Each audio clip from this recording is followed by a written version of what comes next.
Aloha. I'd like to just take a moment to say thank you so much for enduring throughout the day today. We've got a number of great leaders here and a great conversation. We actually want to engage you guys in. As an elected official, having to talk to classes of kids all the time, I'll just remind you that you are to submit questions, which I can vet so that you don't put us actually on the spot, or at least I know when to pass off the hard questions to the good guys.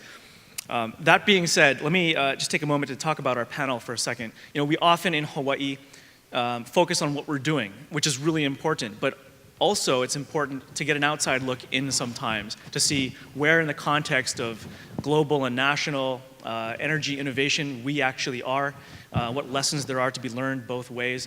And so with us today are a couple key leaders to have that discussion, especially in the context of what's happening at the state level around the country, at the federal level, and in the industry. So I want to introduce three really incredible people who've all become incredible friends over the years. And the first, let me start down at the end, is Jeremy Kalin, who is the founding CEO and president of Utetics, who's done over $280 million in renewable energy financing for different projects in new and emerging markets. He's been a member of the Minnesota State Legislature between 2007 and 2011, so recovering. And in that capacity, actually, was one of the pioneers that's moved a lot of the most aggressive climate and energy-related foundational policies that I think much of what we're doing today is built upon. He's also been the chair of the White House State Legislator Task Force on Climate and Energy Policy under President Obama, and today serves as the senior advisor for clean energy for the National Caucus of Environmental Legislators, which is a national caucus of over about 1,200 legislators from all 50 states, bipartisan, that's focused on environmental and clean energy policy. More than that, and in full disclosure, I serve on the board of that organization, so he has to say only good things about me today. Next up, I'd like to introduce, actually hop over here to David Hochschild, who's, of course, has been introduced, I think, already on this stage this morning, but I'll do it anyway because it's so impressive. The special assistant to Mayor Willie Brown back in the day when he launched a $100 million initiative to put solar panels on public buildings. He's been the executive director of a national consortium of leading solar manufacturers and worked for 5 years at Solaria. He co-founded the Vote Solar Initiative, which is a 60,000-member advocacy organization promoting solar policies at the state, local, and federal levels. He's been a commissioner at the San Francisco PUC and has served on the California Energy Commission, and since this February 2019, of course, is now the chair. Congratulations and condolences. And last but not least, I'd like to introduce Nat Kramer, who's not only a Special Forces veteran of the war in Afghanistan, thank you so much for your service, but he's been president and CEO of Spruce Finance. He's the co-founder, president, and has been the COO of this small mom-and-pop solar company called Sunrun, which you might have heard of. He's the chairman of the board of the Solar Energy Industries Association, and he's been selected as a champion of change by President Obama for his work in clean energy, which is an incredible resume. And on top of that, today serves as CEO of Advanced Energy Economy. So welcome to you all. Thanks for joining us. Yeah, it's okay to clap. So in this conversation, let me get started real quick with Nat and talk to us just a little bit about, in the context of both federal fossil fuel policies and Hawaii and other states moving toward 100% renewable energy, how's the industry, how are utilities in particular responding to this, and really what's going on in the wider world of the industry out there? Sure. So if you can't win on the facts, you fight your competition on fear, uncertainty, and doubt. And I think in Washington, D.C., given the fractious politics, even though clean energy can play in a very bipartisan way, and in my previous life, especially around solar, winning a fantastic $100 billion tax credit from a Republican Congress, I've seen that happen. I think it's incredibly hard. I think we're not going to really see energy leadership, and that plays to an incumbent advantage around fossil fuel to effectively sell on fear, uncertainty, and doubt.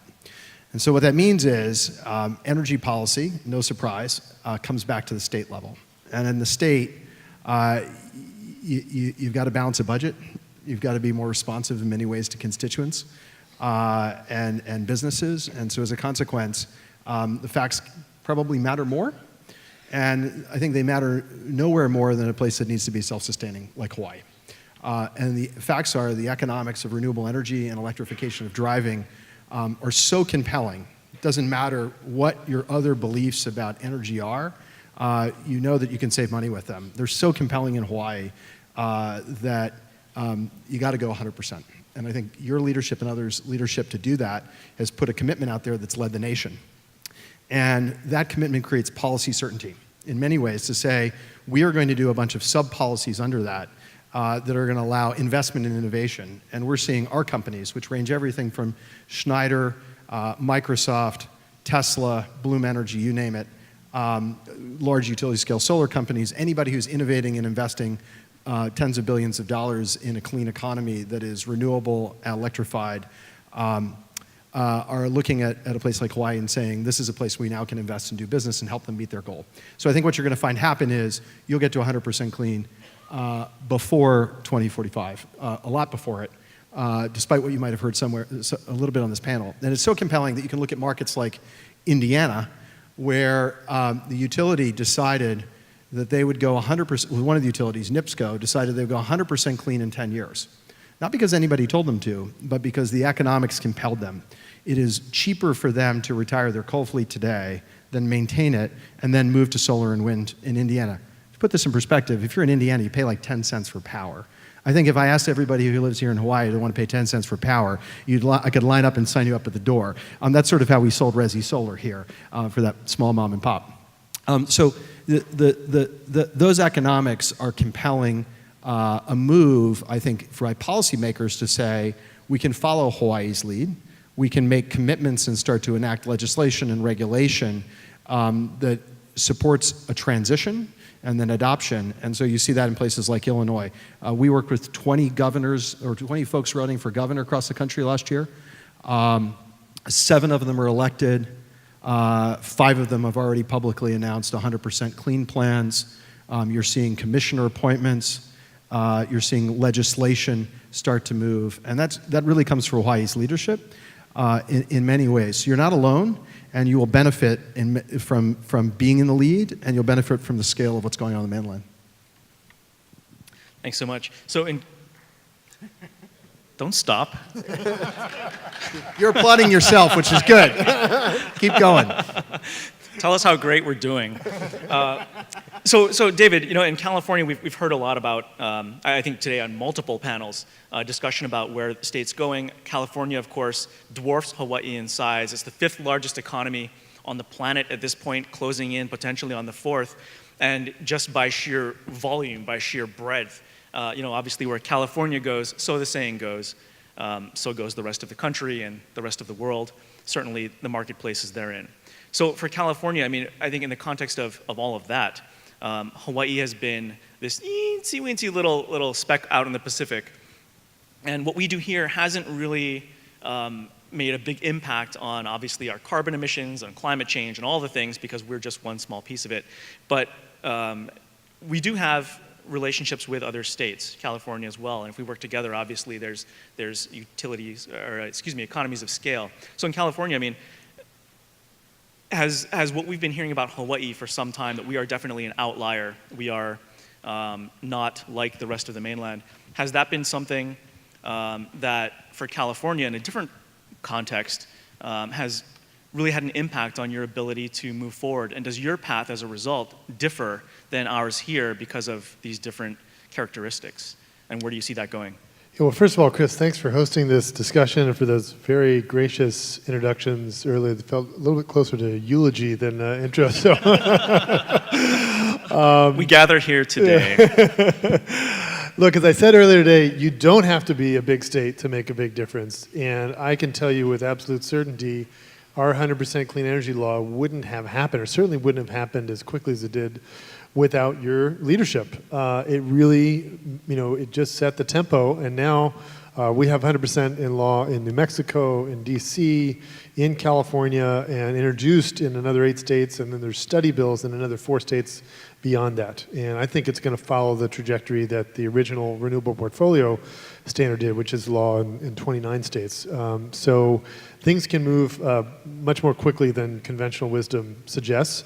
And for us, it has been a cornerstone, not just the 100% law, but the 50% and the 33% renewable laws before that, in our economic growth. So since 2000, when we really started doing bold clean energy policy, our GDP in California has grown by 46%. The other 49 states, 35%. So we're outperforming the rest of the country. Now, it's not solely due to our clean energy policy, but it dispels the myth that bold clean energy policy is incompatible with economic growth. And in fact, it has been the case once we established ourselves as a clean energy leader. There's a lot of global capital that's looking where to locate. And they come to California because we have the ecosystem.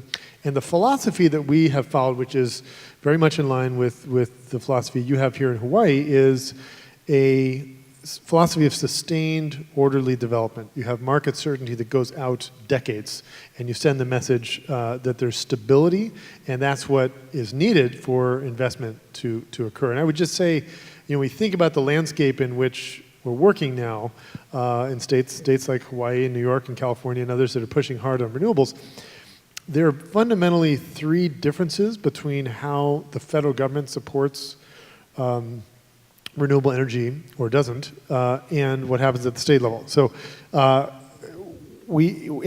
actually what happens with fossil fuels. So if you look at, first of all, the fossil fuel subsidies are much more numerous, right? They've been around much longer, like the oil depletion allowance started in 1926, for example. But most importantly, they don't expire. Right, and of course the wind and the solar tax credits are started much more recently. It's been a stop-start, and both of them are now being wound down. And so what we're doing at the state level is really to counteract that and rebalance the playing field. And the exciting part to me is that we have a lot of power at the state level. The way our system is set up in the United States, actually most of the policies that really matter to grow the clean energy field are made at the state level. And that's why I really hope you keep pushing the envelope here in Hawaii. It makes a difference. We have followed very closely what you're doing, and you can be a pace setter for the rest of the country. You're gonna. I was just going to say is I think what you can do around smart grid, electrification of transportation, is going to be something that everybody watches really closely because of your unique physical position. And you're already attracting, and I've seen some innovators here from places like California that say, let's go here because we can deal with the scale and then we can scale it up in other markets. So Jeremy, California, Hawaii, Massachusetts, all these blue states doing their thing, okay. But a Midwest state, Minnesota, tends to be purple. What's happening there? And also, as sort of the senior advisor for NCEL that looks at all 50 states, what's the rest of the spectrum look like? Well, I'm glad that David and your question, Chris, set this up so well to talk about specifically the fulcrum of state policy as the market driver, because on behalf of the 1,200 members, including you, Representative Lee, and that's the last time I'll call you Representative Lee for this panel, I'll call you Chris again, that we're in all 50 states, our members are, and our goal as a 501c3 nonprofit organization is to help you and all of your colleagues be the most courageous leaders on energy and environment, and in a bipartisan fashion. So I hope we'll get a chance to talk about that, about the Republican and Democratic postures and what we're seeing at state capitals around the country. And I also want to just say one quick note before I directly answer your question. I am a recovering former politician, so part of my recovery is doing the same bloodletting that I would do as an actual elected. And that's just to say that while our panel is all men, I've been really, really pleased and impressed that how throughout the conference Hawaii is showing leadership by having a pretty egalitarian group of men and women at the table, and that's not the case has not been the case in energy in the rest of the country, it's increasingly becoming different. So I hope that you applaud yourselves, and kudos to everyone, men and women, for making that a reality here. I will just add that my staff actually brought this up as we were putting this panel together, that we had reached out to two women, but just had conflicts that could not make it possible to get out here. Not that you guys aren't amazing. It was going to be a panel of 5, I promise. So one of the things about being in recovery is that I know that I'm okay with being 117th choice, and but the reason why is actually in all 50 states right now, give or take an hour or two and a day or two, all 50 states are actually in session crafting policy on energy and climate right now. This is like the sweet spot, and I'm reminded I'm a dinosaur now, but a decade ago when I was serving, the U.S. Senate was trying to get to a 17% reduction from 2005 carbon levels by I think 2017, and state policies like the ones that you and I have helped enact actually got us already to 16.5% without any federal assistance, to your point as well, David. So I think the rest of the country, I'm a Minnesotan, so I'm going to speak a little bit more heavily about Minnesota than other places, but perceive Hawaii's foundational leadership in the following manner, and it may not be true, but it's how we perceive you all. As a state that is a series of islands, getting fossil fuel resources here and getting especially crude is really, really difficult and expensive, as I think even the last panel spoke about in detail. And so we see that island status as kind of being one of direct necessity, and Nat, from your service as a sailor, ironically mostly on land, but your service as a sailor. A lot of camouflage. You know, the necessity of delivering energy resources into some of the most difficult places in the world, that's how we see Hawaii. But I will just tell you that states like Minnesota, we actually are nearly as islanded as Hawaii. You don't think so, right? But it's true. We have 0 fossil fuel resources. When I got elected in 2006, we were importing then $13 billion a year of energy into our state, and think of us as kind of smack dab in the middle of the size of population and the economy. So, you know, most of our coal, which was about half of our generation in 2006-07 on the electric sector, most of our coal, nearly all of it, comes from the Powder River Basin in Wyoming, in northeast Wyoming.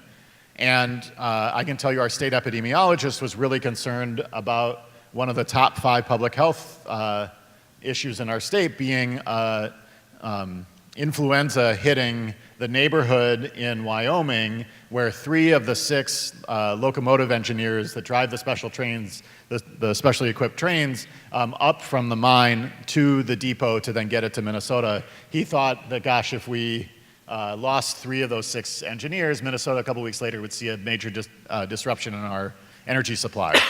So the same kinds of issues I think we're facing all over the country. And I won't even begin to talk about the cold that persisted with the highs in the 20 below Fahrenheit for a week and a half this last winter. We'll talk in detail about what that meant for our gas supplies. But we have the same need of resources that Hawaii does across the board. And you talked about the economics. I just put solar in our house finally after doing all the energy efficiency stuff for 8 years. And the value of every kilowatt hour that we generate is 12 cents. You know, so the economics are not great. It was 7 cents when I was elected 12 years ago. So things, the economics are more challenging in terms of the value, but it is still cheaper to put in solar and batteries than it is at a utility scale than it is to continue to operate coal plants across the Midwest, right? So the world has totally changed and totally shifted. I just want to highlight a couple of areas where Hawaii's climate and clean energy policy has really been that shining star that has had ripples out there. So we've talked about 100% standard, and states like New Mexico that are fossil fuel rich now have joined the triumvirate, and if you add DC, the quadumvirate, is that the word? Certainly on net metering and distributed generation and rooftop solar, it's, you guys have been amazing leaders that have really sparked imagination. On green banks and clean energy financing, the $150 million general obligation GEMS commitment a few years ago, I've talked about that ad nauseum around the country. And the performance-based regulation, I think, is going to be a game changer in how utilities are on the right side of the table on a service side. And so, Chris, we talked about your Ratepayer Protection Act that helped spark a lot of this and other related work. Really, really, really important leadership that we're seeing legislators across the country, but particularly in the heartland, pick up and move on. I mean, I think if you just look in Illinois, we worked with Governor Pritzker, and basically you now see Hawaii says we're going to do PBR. And Illinois has said we're going to adopt PBR, we're going to do it for efficiency and demand response. Now the utility can make money by delivering an outcome as opposed to putting money in CapEx. That is a fantastic transition. And what are they putting money into? They're putting money effectively into software and technology. So we often think about this transition to being commodity being replaced by technology, but it's about solar and wind. And then maybe we talk about batteries, or we'll talk about electric car. But if you can now use software in lieu of commodity or transmission line, and you can deliver that service and that benefit, you can do it at a lot less capital. And you can also give a return to utility shareholder, which is great. You can give a return to society. And that was just changing the frame of the way people thought of things. So if you think about what that leadership has meant, is it means in a big state like Illinois, who isn't really known for doing things progressively and quickly, they've adopted it, and now they're the model for other states to say, we should do this too. So Hawaii, so thank you so much for your comments on that. Let me dive into something else before I push back on some of the comments that were just made. You know, in California, there's been a lot of press over a fight being picked between Washington and California. It's not personal, I'm sure, on either part, but it seems that California stands out as the punching bag for the president and for the administration right now, fighting back against emission standards and all sorts of different things. And California, unlike Hawaii, does have some clean air waivers and other things that we don't really have to deal with here. How are you guys ultimately going to deal with that situation, or will it be of any impact whatsoever going forward as you move forward on these things in the same way that Hawaii is? Yeah, so we are vigorously defending our prerogatives across the board. We have a highly motivated governor and attorney general, and you know, just to be clear, the political landscape in California is very, very blue. We have 7 statewide positions. They're all held by Democrats, from attorney general to governor and secretary of state. Supermajorities of Democrats in both houses of the legislature. And you know, President Trump is not popular in California. Part of the reason is that there is no debate in the state of California about whether climate change is happening. If you look just at forest fires for a minute, you add up all the damage we had from forest fires between 2010 and 2016. 2017 was worse than all those years combined. 2018 was worse than 2017. You know, I'm a native of the Bay Area, grew up in San Francisco. This is the first time in my life when I've seen public schools get closed down because of the air quality from the fires. And you know, people got sick. My family got sick. People were refugees. They were refugees. For like 2 weeks. Yeah, People, I mean, this is... The Bay Area exited and nothing happened. Yes, yes. And you know, I just visited the fire damage up in Paradise a few weeks ago, and it looks like a bomb went off. And so this is getting worse, and it's hitting home. And so when you feel that there's a president of the White House who doesn't see that this is a problem and doesn't recognize the impact of climate change, it becomes very personal. I think that's the feeling largely across the state, is that we need to be vigorous and energetic and focused on this. But I will say this, you know, the economic opportunity on the upside of pushing for a bold clean energy future is really exciting. When Jerry Brown came in as governor 8 years ago, California was the 10th largest economy in the world. Then, as I mentioned, we got to the 6th, and then Brexit happened, and we became the 5th. But in a few years, TBD. Yeah, we will be moving up. I mean, and there is, I do feel, one of the things that shapes our state, there's an incredible sense possibility about how quickly new technologies can be adopted. I mean, Apple, invented the iPhone in California, and now there's over 1 billion iPhones. Google and Tesla and Uber and all these global companies that are multi-billion-dollar ventures driving innovation, and I think there's a sense that can be the case with energy too, and it has been. And as I said, the wind industry, the solar industry, the electric vehicle industry, all were born in the state, and because of policy grew. So I think there's a real faith in the ability of bold policy to make a difference, and I think that's a big reason why the public support has been so strong. And David, I think you're exactly right on the economics. The district that I represented in the legislature is a 61% an R plus 14 to 17, depending on the year, district. And it's also home, a mile from where my house used to be, to the largest solar installation in the upper Midwest, a 100 megawatt project that is providing $350,000 a year in local property taxes to our pretty rural ex-urban county. And the county has 204 solar installations across this 20,000 home household county. So that's a 1% adoption rate that we're just kind of getting started, to be honest. And so much that the former Republican Party chair, who actually was a close friend of the incumbent that I ended up beating, I heard through the grapevine that I should give him a call. So I called him one day and I said, "Jim, what's up?" And he said, "Well, I just want to let you know I love the LEDs that are getting installed next week, and the solar crew is up on my roof right now." And I said, "That's great. What made the difference for you?" He's like, "I've been around for 40 years. I'm going to be handing off the business to my son in the next generation and then sometime in the next decade. The payback is 7.5 years. I mean, it's a no-brainer. I've always wanted to do it, and now I have a means of doing it, and I feel really, really comfortable with it." And that's just, I could tell that story over and over and over in my district. I think the economics have totally changed, and you're seeing it in policymakers as well as, because their constituents too, just get it. Yeah, I'll give you two quick stories that follow on that. In Pennsylvania, there was a piece of legislation to basically put forward by oil interests to thwart charging of electric cars, right? If you want to slow down the adoption of electric cars, by the way, they're happening. People are choking to death in China. Europeans have done it by political fiat and mandate. California, we're going to get electric cars. You're going to get electric cars because it just makes so much sense. So the other 48 states are not a big enough economy not to have electric cars be the primary thing in the OEM offers. So what's your best thing you can do is make it hard to charge your car, right? So this is the new move by fossil interests, and we're starting to see this. You had a key legislator in Pennsylvania who was a linchpin for the oil interest, but he got a call from an auto manufacturer supplier who's got $1 billion order, who, by the way, in his district, employs like 300 people, got $1 billion order to supply electric vehicles. That's responsive politics. His vote switched, right?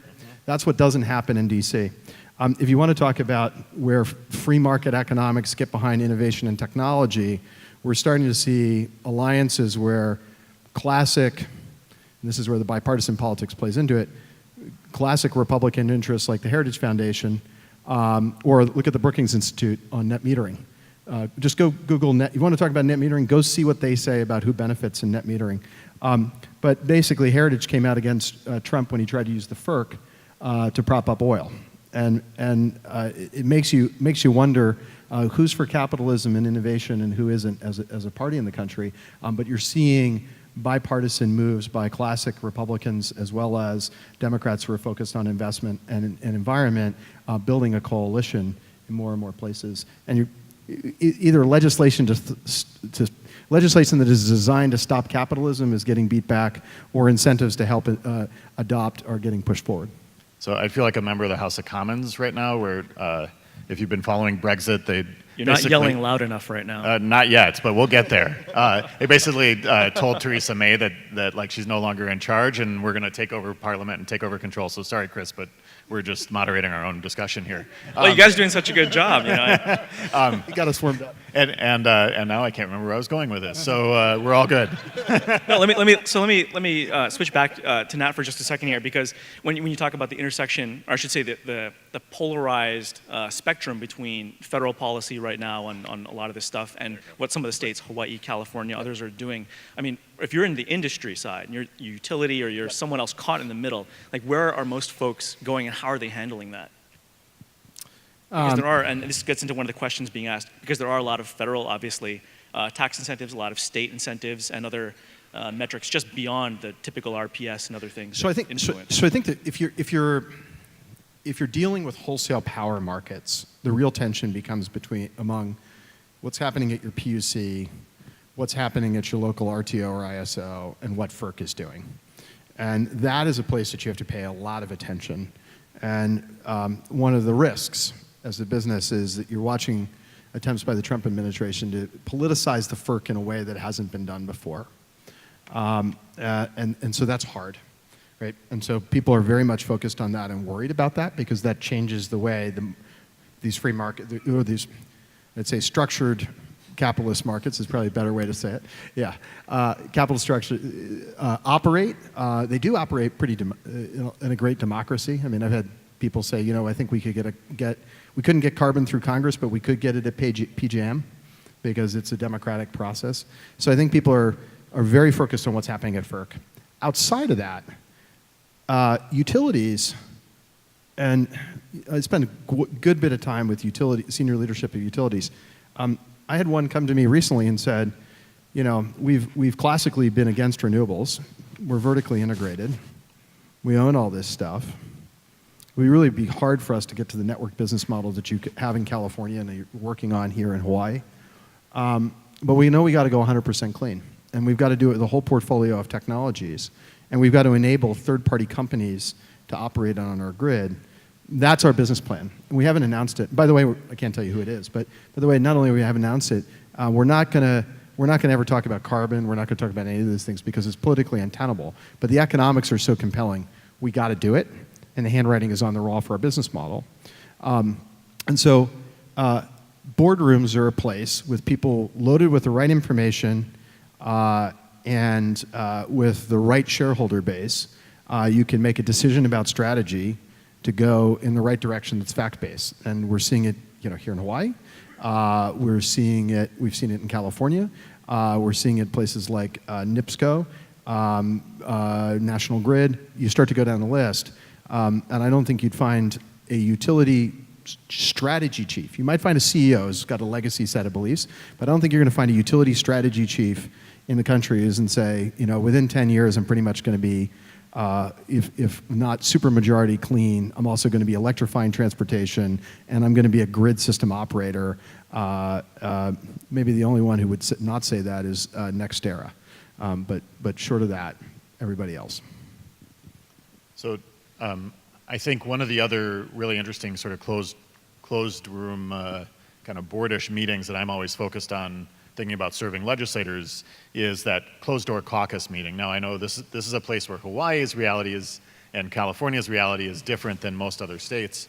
To go back to your initial question about the purple status of many of the heartland states, what I really, really care about is having champions on both sides of the aisle that can stand up in the closed door caucus meetings before the real display in committee and on floor, and to say, you know, time out, like I have a business in my district, or thinking about, for instance, in my home state of Minnesota, the 100% renewable energy bill that Governor Walz has gotten behind, and actually my state rep in South Minneapolis now is chief author of the bill as a freshman. It's awesome to see same thing happening 12 years later, and he's doing a great job.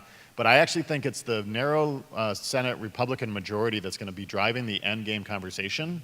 They know that politically it's going to happen in 2020 or 2021. And so the question is, do they want to be at the table, and are we going to do a 100% mandate from the top down, which I think you heard some tension in the last panel about some resistance at the utility perspective on how to implement, and whether something I would have voted for and you led, Chris, is the right direction, or whether it's just, hey, at every single certificate of need and proposal process, let's do clean energy first. And in my mind, actually, you don't even need to say clean energy first, because we're winning on cost with no carbon price. Like, we're just winning. Like, the game has totally changed. But I think you're going to see, in the end, we're going to get to the same solution. We might even get it faster with a clean energy first project by project analysis, and even the coal retirement package in New Mexico and Colorado that we're going to mimic, I think, in northern Minnesota. I just think that the world has totally changed, and in some ways, legislators are, well, I know there's some atmospheric stuff, and certainly if I was a California legislator, I'd be really, really upset. But I would say in like 40-something states, they just have their heads down and just want to keep working and cranking and solve the issues in front of them and serve their constituents and find a pathway forward. And I just think that we have really succeeded in the last decade in changing that just conversation. to build on that, people get to the right answer for different reasons. Exactly. And one thing that we saw happen in California with some Republican members who'd been opposed to landmark renewable energy generation, when they realized it was creating jobs in their district, that flipped their vote. And one thing that was really helpful to that was actually the National Solar Jobs Census, which started, I don't know, maybe 6-7 years ago, something like that, by the Solar Foundation in DC. They broke down the jobs by state legislative district and congressional district. It was super helpful. So we now have in the United States 250,000 solar jobs, 100,000 wind jobs, and to be able to know, hey, in your district, you have 8,000 jobs and so forth. And that study, one of the findings in California, we have more employees in the solar industry in California than all of our utilities combined, right? I mean, that's how big a force it's been. And when legislators realize the economic opportunity, even if they are climate skeptics, it does have an impact. Absolutely. Let me just follow up on that. A couple of years, has it been a couple of years ago? Last year, goodness, Hawaii changed our law to target statewide carbon neutrality by 2045. About the same time, California did exactly the same thing. For you guys, here it wasn't really that big a deal. Was it different politically there? And in implementation, do you view that separately from the RPS track and all the other stuff that's out there? And how is that being handled? You're talking about the difference between the carbon neutrality and the RPS? Or? Yeah, in terms of just how you approach sort of that end goal of carbon neutrality that the governor so set we out. don't have what you have carbon neutrality in statute. We don't have that. We have an executive order. And executive orders in California have the force of law, but can be changed by a governor. This executive order was created in the fall by Governor Brown. I don't anticipate Governor Newsom to be changing it. So it's been, foundational to everything we're doing. I do think it's carbon neutrality by 2045. It doesn't create step targets along the way. It just more sets the long-term goal, and actually states in the executive order that not just reaching carbon neutrality, but eventually becoming carbon negative is the goal. And I think that's terrific. I think it's been really helpful to have that compass heading. And it may, as many other executive orders have been, it may then eventually become law. One of the things that I've seen on carbon in lots of states, I'm thinking about a visit with a very conservative lawmaker in Michigan who actually was a NASA engineer. And I said, when you were designing for NASA or when the brass in the Navy are going out for procurement, they have a requirements document that if it's a new warfighter, if it's a new fighter plane, it's probably 6 binders thick. We want it to go this fast, have this munitions, this capability, et cetera. Well, when I said basically if you want to support innovation in Michigan, then go ahead and just outline the parameters of an energy system that you want. And sort of performance-based regulation without the regulation side, just describe those attributes. And nobody wants to put more junk in the air. I don't know anybody that wants to put more junk in the air.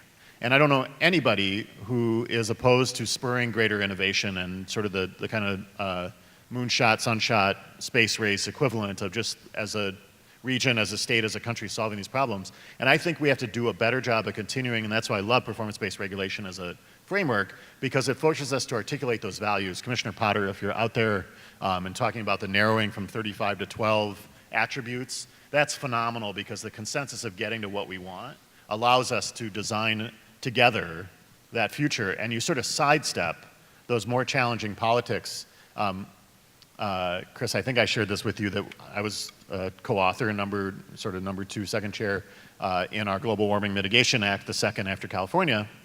And we had an 80% by 2050 reduction target. And I didn't feel comfortable. My training's in architecture. Like, I'm a pragmatist. Like, we can't do this, says first-term Representative Kalin in 2007. And spoke to an architect, finally, who's a net zero champion. And he's the one who said, yeah, we can't. But we won't develop the technologies unless you vote for the thing and tell us we have to get there. And I think that's the role of policymakers, is to understand where we are, but then to really challenge us to be better than what we are today. We're down to a number of minutes here. So let me ask one more question from the audience, which is, in terms of tax credits, which have a direct impact in many cases on rates and everything else, assuming that there's this federal-state standoff where you're seeing the feds kick a lot of obligations to the state, especially when it comes to cost, paying for things, healthcare and the like. If that's the case here, is there going to be a change going forward? And I'm going to cut you guys off at a minute, so we have a couple last seconds to get into one last question. So with respect to the solar and wind credit, there are a few times you get to be part of drafting something real time. So I can tell you the step-down function literally designed it in Excel, and Senator Reid decided he'd go for an extra year at 30%, just because his line to me was, because I can. It was designed to drive competitiveness in solar and wind so that we would get to a place where technology was replacing commodity, and we didn't rely on Washington because we thought it was, first of all, we were outspent, outgunned, and unsustainable in the fractious environment. And so it's easy to defend a 10% permanent. Past that, the most impactful thing was bundling and storage. So now that you've got storage, I would describe it as you've got a tax credit that is effectively permanent, that levels the playing field quite a bit versus something like the depletion allowance. And once you have something, defense is way cheaper than offense. So my view is, in terms of federal tax policy for renewable technologies, we almost in a lot of ways don't need it. What we really are being myopic and a little provincial on is that we should do it. And the reason we do it is that we're in competition as an economy and a society globally versus someone who's willing to do it, which is China, in a massive way. And I think we've just totally missed the boat in DC on that. And so our opportunity, where it is slower, fewer steps, smaller steps, but we can take a lot of those steps and see a dramatic change as we can do it at the state. So you can hope for big wins in DC. The answer is you don't need them. Keep executing. So we're at 2 minutes. Let me cut you guys off and go just a couple of quick lightning round questions right at the end, just looking to the future, given all of this stuff playing out over the next few decades. So David, in 2040, where's California going to be, especially with respect to EVs? So our goal is 5 million by 2030. I think we'll be 10 to 15 million by 2040. That's really impressive. By the way, thanks for outing me on getting an EV. So rest assured, Hawaii's going to have a lot more EV policy coming up from the legislature. That said, so Nat, 2040, how many utilities are still going to be relying on their existing traditional business model? I think they're going to give away their coal fleets. And we'll be to 100% renewable way faster because all of the smart grid technology is there. It's just a question of custodians of wealth fearing adopting something new. And they're going to either lose their customer or they're going to make the change. And then finally, 2040, how many states are going to be near, at, or targeting 100%? Well, I think Duke's going to win. Oh, wait, well, there's sorry. something we disagree on, sir.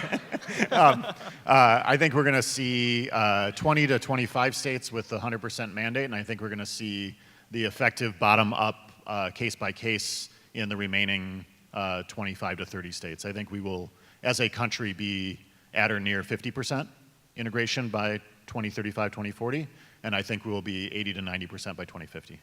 And more importantly, if not Duke, who's it going to be? Is North Carolina A&T playing? I can't remember. Well, Minnesota lost in the second round, so I'm bummed. Hawaii is playing incredible volleyball, and that's really exciting As for me. we always do. Well, listen, we got 17 seconds left. Thank you so much for coming out. Really appreciate the conversation. As we go forward, I think, especially with the MOU with California, and as we're working with other states, both on the industry side as well as the state policymaker side. We look forward to a collaboration that really moves the country in large. And I'm going to pull a parliament move again and just say how lucky Hawaii is to have the governor you have, the commission you have, and a leader like Representative Lee, along with his colleagues, driving as a shining star. I promise I didn't set that up, but thank you. Thank you all. Thanks, Chris.